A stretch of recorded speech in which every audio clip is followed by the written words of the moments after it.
Fatal fatu Samoa Entertainment TV mai Samoa le nei fo so fo. A mai so ta po inga Atamua matina matua. Fela va mo mai ai tato fa salonga le nei tu lapo. Malo le soi fu e sine fa. Tala tuli loa mal fam sinonga fa itu malo le na fa awa wele mo le mau leo. Le leo ya malai imita efu. O ia na fa ia mo lianga mai ia ioe ona whaatonunga e maua mai ona taitai e pei o Paul ta waa e ui ina ele o iaile ngoa o ta waa ile lisi o taitai o aluanga iaile i meli. Pei tai na ia tau. O lona taimi sa whaulu ele tangi ele ala. Wa vane ai ile ofisa su e mai le ofisa o tawale afi mai anga lua iloa i lalo Paul ta waa. Mai ile taimi o le la fono matupai e na tele i whaita wina le whaila e na ia maua e se se whamtalanga Samuelu mai e tau ia Samuelu ana whaamatalanga o tau whaaleanga ai le ala ma le komsino leo. Malawa i le loia Samuelu le whaitu awal suesuenga malai imi awa wana o le whainga lava o suesuenga ina ia whaase ina il whaamatalanga Samuelu. Na o ane ile whana na ave le ala ia Samuelu e tuso le whaamatalanga tustusi ia Samuelu. Matali atu malai imi e le masanu na vaai ile ito e ngā whana mai na tele ilo foi ai sa whaamua suesuenga ile whaamatalanga Samuelu mai ai loa ai e se se. O le whana lea i le mau o le loa ia Samuelu, Miss Catherine, o le lua olua tolu na maona ai tala o le whana na ave Samuelu ia Daryl. Ai o ane ia ianua li lua olua whata o e Samuelu ia malai imi. Na ia whata o le whana ia Daryl mapu, peitai, na whina le mōli mau o leo i le ese o le tala Samuelu. Mai ia tua ia ai, o le whamtalanga le na whaia e le vaenga le traffic, o lo o lato ngalulu e whatasi. Peta ia e sele vaenga na ia suea. Na whaasao ele loia le mōli mau leo i le tele vaenga o le mōli mau Samuelu na ia suea talu. E tasi level mafu anga o le tamu whai whaasel whamtalanga Samuelu. Na lau fo ele loia Samuelu le mōli mau leo i le avatua tala whaalongo. Ina ua oso anele ingo tau whanu. Whapea samana o Samuelu i whaatawa tu ia le whana. Peitai, ele aimani whaamaumonga tustusi a malai imi i le na vaenga o lana mau. Mai a tau ile tamaita iloia. Ele whaatusa mai ngā ruenga leo New Zealand ia Samoa. Peta ina tau atu ia ele loia a Samuelu. Ile mōli maua leo. Wa uma atu le mōli maua leli iloia a leo.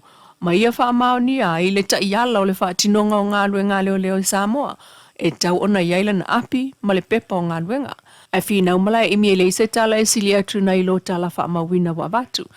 Na whaamaunia fo e malai i miele i o ola na suesuenga i le telefoni. E ui ina ia io e ina saa tatau. Ai ole mata upu lea na tupu lo o lua tasi. Ai o lua tau sanga mulmuliane whailan suesuenga i le lua o lua tolu. O lona manatu ua mamau te le itua e le to e mawani whaamaumaunga. Mai nate le i suesuea se telefoni. O le isi mo le mautaua na ta uatu ele lo ia Samuelu ia malai imi. O le ala le pule limoni. Ai maise o lana whaamatalanga. Peita ina iyo e ina malai imi, ele isi na mōli mau e lango le tala te ele ala ili pule. Ai na te mana tua, na tau ele ala ilana whaamtalanga, ele ia ili mentu po il whalamlawe.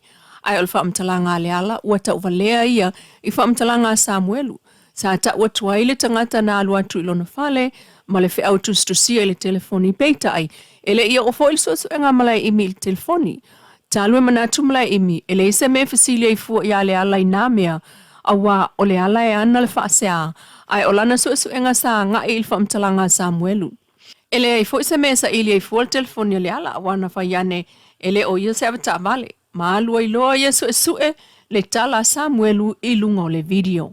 Na te ena malai imi le lau atu e le loa ia Samuelu, lona whaatamala, ma le to i lalo ana suesuenga, negligent and failure i whaatinonga ana ngā luenga. Ma tau tū lava malai imi o lana suesuenga o le tala Samuelu. Ele se mea na te suesuea i fua tala le ala. Peita ia manatu le lo ia Samuelu. O le suesuenga leo, ia awa ese mawhatianga o le ala i tua inga. Ma ia whasilingi aile mafuanga nā lai o na leo o le suesuenga leo i vaenga sa tatau no o iai. Ai tali mala emi awa walama na mau ili se seo le whaamtalanga Samuelu. Ma whaasolo ane ailo i povi. Na te ena tupuola le whaatau ngā povi a Samuelu ili tala mala imi peitai. Na toe mau ai fo i le lo ia Samuelu. E le ai ni whaamaumaunga mautu e whaamao ni ai. E le se whaatau ngā povi na whaia. E pe o le siaki o le teo ngā tupe a tupuola. Awai manatu malai imi ele ai se mesia ki ai fuol te ngā tupe tupola. O lai fai mai ele ai se whaatau ngā pōwina tupu. Ele ai fo se mōli mau mai a tupola i se tasi e wha amau ni ai ele ai se whaatau ngā pōwina whaia. E iai le si whamtalanga ele i ai se sila fio malai imi e so tanga ile ta vale ale ala mai manatu le lo ia Samuelu e tā ua awa o lo ta uil whamtalanga Samuelu. Pei ta ina ta ue malai imi ele iwa ai ilea tala masalo o se su e ngal vaengo ta vale afi. Na ioe malai imi o le whaataunga o povia Samuelu na tupu e tu sai ma le tala Samuelu ma isi mo le mau. Whanga solo i pea lea mta upu le whamsinonga wha aitu malo i le so. Ua toi whailoa mai nei le fionga tuala Iosefo Ponifasi o le malo tausi. Le toi whaamatu umai o le miliona lona tolu o le poloketi miliona mo le ati na ina o tangatanu o Samoa. Pe ono o aile longo e ala i se tusi i ofisa o fono whaavae i Samoa o tā o fia i al miliona lona tolu se ia iei se tala atu. Pe ta i ona na file na fono ai pule sili o ofisa o fono whaavae a Samoa e lima sutasi il maoto tinam tamai ta i songil to a salamasi na ho. Il whaatala no ino mta upula valea. Ai ole usau no le fionga tuala na fono fo i lato mo le mta upula valea tasi mai o toe whaamatu umai ei nei le miliona tā la lona tolu. O le whailo inga i le so al kabineta sa lao ai li nei mata upu. Ma whaiu ngā fono ina ai le whaau au ina pea o le whaamatu ina atu o vai ngā tupe o le miliona tā la lona tolu e pei o na mua i pa sia ai e le palemene mo le tausanga whale tupe o loo whaangasuro nei. O aia inga matutuunga o le whaamatu ina atu o nei vai ngā tupe o loo malu ma e ngā lulu e whaatasi ai le matanga luenga o tina matamai tai ma le matanga luenga o tupe ato ai ma le ofisa o pule ma su e tusili. Pei tai o le a whaamuta le whaamatu ina atu o vai ngā tupe o le miliona tā lalo na tolu i le aso tolu sfulu yuni lua o lua lima.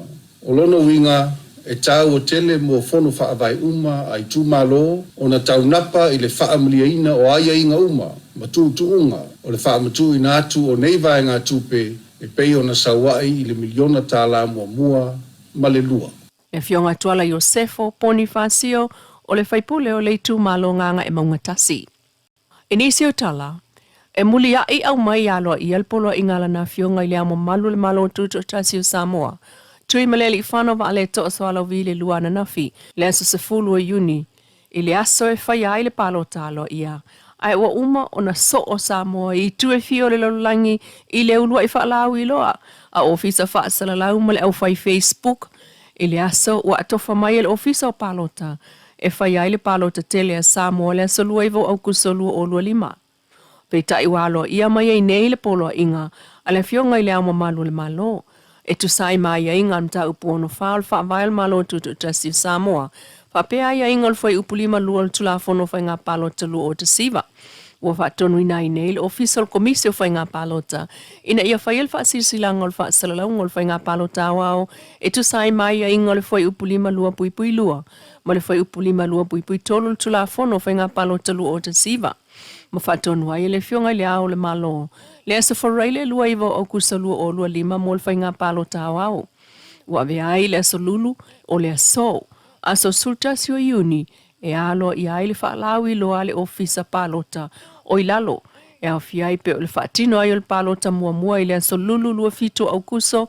Aso le whai ngā palota tele au aso whareile lua iwa au kuso. Aso muli e whaafo i ai whaasalalau tau palota o le aso ngafua aso valu au kuso. Ele se lau, pe lua se lau, whanau a Samoa. Ua whaamanuia ina o lātou langona, i le ai ai o le tino o le li malosi o le Pasifika o se alo mai Australia, ai ai lona tupu a ngātu i Samoa le li o Jaden Tyson Lane. E lata se lau whanau sa waina o le Campus of Hope. Sa le ngata ina whaatau mamafa i hamburgers, ai o mea ta alo ma mea alo whai le vai o sonei e le li malosi o Jaden. Ai whai tau se lau ma se lau fo'i, whanaua o ngā Samoa e au fiai a ngol kulisi o le fifi. O atu i ai le wha oa a le alo lau i loa mai Australia. Ma le foa i tupe mo le PTA o puna wa e sa ili tupe mo le lato ngā luenga watoi ina mai a. Sau no le Bristol Campus of Hope sili New Lina Jang. E le ngata ina avatu loa so atua o lea tamali I tamaiti la tau tawhawhawai mata alo. Ai o le whaatau ma mafa o whanau I hamburgers. Ma whaatu tumu pusa I mea ta alo iau fia I ma polo la kapi. Ma ia tala no ai, I le tā ua o le ama noa wo o mai I Samoa, mai le na o le paua I lea, e toe saulava, e whaisana fsosoani I ona tangata. Se tautua le na lau Samoa Entertainment TV mai Samoa le nefo iaso, e wha moe moe le lofo le tua tātou tui whiro, e fo I le aso atai au se wha poponga, ai ma wha putai tuai I le Wendy's Design, mai funga lei, mo le wha la e.